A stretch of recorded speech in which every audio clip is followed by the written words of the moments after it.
Good morning, ladies and gentlemen. Nakaprepare na lahat ang mga gagamitin para sa pagpapakain. Time check, 7 o'clock. Di karaniwan dahil nagpapakain ako mas maaga pa sa 7. Pero kasi naman, dahil inayos ko pa yung mga dapat ayusin muna sa kanila na it requires sunlight. Kasi pag medyo madilim-dilim pa, hindi ko makita eh.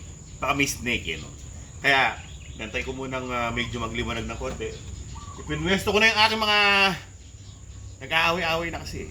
May mga matatapang na. Kaya hiniwalay ko na, no?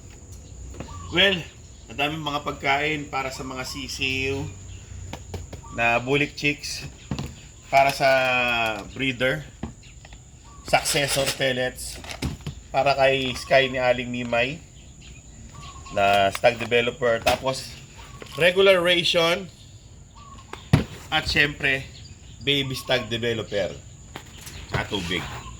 Diba? Walang vitamins ngayon dahil today is rest day nila sa mga vitamins. 3 days yan. So pangalawang araw pa lang ngayon. Bukas pa. May bukas pa sila ng plain water. Well, samahan nyo ako sa pagpapakain sa mga alaga. Let's go. Syempre, baby stag developer Thunderbird.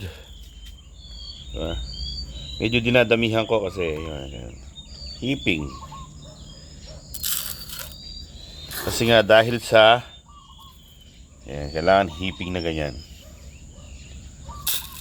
Yun. Para kay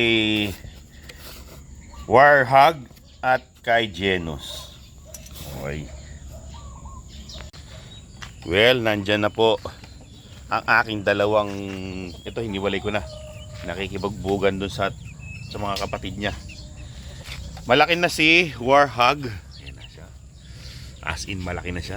Matangkad. Maganda katawan. Pulang-pula yung muka. Ayan, oh. Capistrano Bulls. Cross ng sweater. Gagamitin ko yan pang breeder. Ito naman ang aking Mitra Blue. Cross ng Playboy line. Esculin map. At ito naman, huwag nyo nang alamin. No, let's go. Oh, kumain ka na.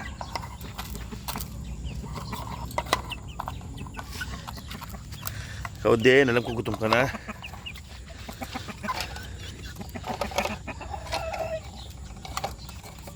Okay. So, bigon. Kailangan may tubig.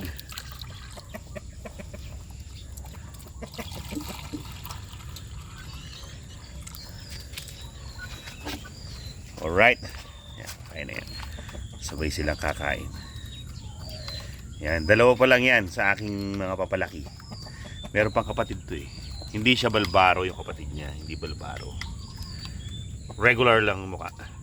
Ito balbaro to. Yan, balbaro yan. Ha? So, ito naman mga macho ang papakainin. So, kung makikita nyo mga kaibigan, bukid dyan. Yan, o. Tapos, siyempre, nandito yung mga alaga. Nilagay ko sa long pen. Yan. Para makakagalaw sila na mabuti. Kaya medyo magaganda yung pen na yan, mahaba. So mamaya-maya, pinapawalan ko yan. Pero ano lang silang papawalan ko? Salitan kasi mag-aaway sila eh. Sa umaga si Warhog, sa tanghali, or baliktad, umaga si Genus, at sa hapon si Warhog papawalan. Wala silang kasamang gumagala dyan. Sila lang mag-isa kapag time nila. Sige, kain na kayong kain. Papakainin ko lang yung iba. At ito namang aking mga napungusan na. Ayan. Mga gwapo na yan. Hehehe. Hehehe. Isipin mo nga naman, dati mga bata yan. Mga sisiw pa lang ngayon. Hehehe na. Hehehe. Hehehe. So well, takalan na natin yan para sila'y makakain na. Ito, level lang, level. Level lang, level. Okay. Dahil tataba sila, no, kapag sinobrahan. Nasa hustong ano na sila, edad para level lang yung kanilang kinakain. Mauna ka na.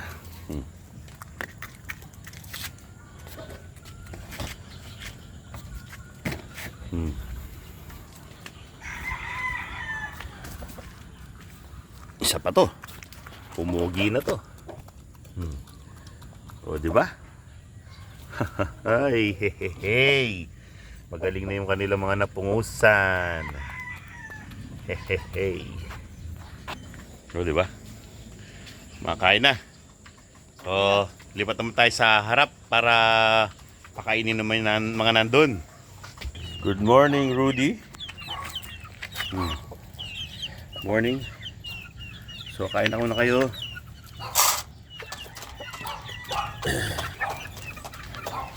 Kain.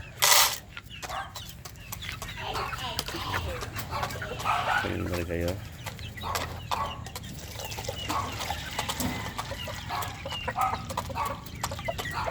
Ayan na sila. Okay. So, nandito ngayon sa kabila ang mga girls. Ayan. So, girls at yung mga boys. Tinanggal na si Genos doon dahil nang aaway. Ayan yung mga girls. Mas maluwag. Kesa naka-scratch sila. Scratch pen. Mas maganda na yan. So, papakainin na sila para... Pero bago sila pakainin, si Sky muna. Sky. Ayan si Sky. Oh.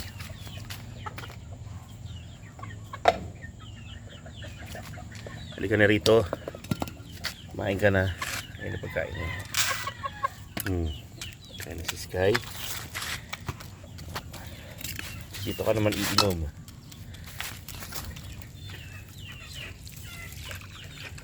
Yun. Ayan si Sky. Nakatali na. O, di ba? Hahahay. Siyempre itong mga to saglit na lang to, ganyan din. Tatali na rin yan. Papakainin ko lang lahat. Yun yung mga kainan nila. Isang pwesto lang sila, kakain sila lahat.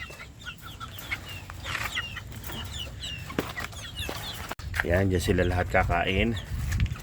Dyan na lang din sila lahat iinom.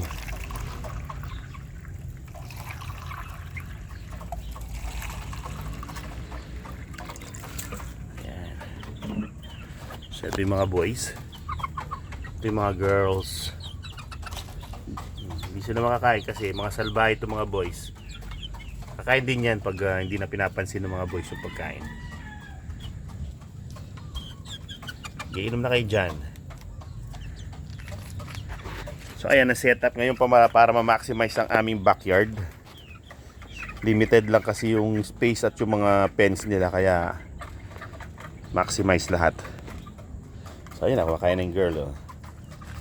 Okay, magiging pag-get along din kayo. Yun. Oh.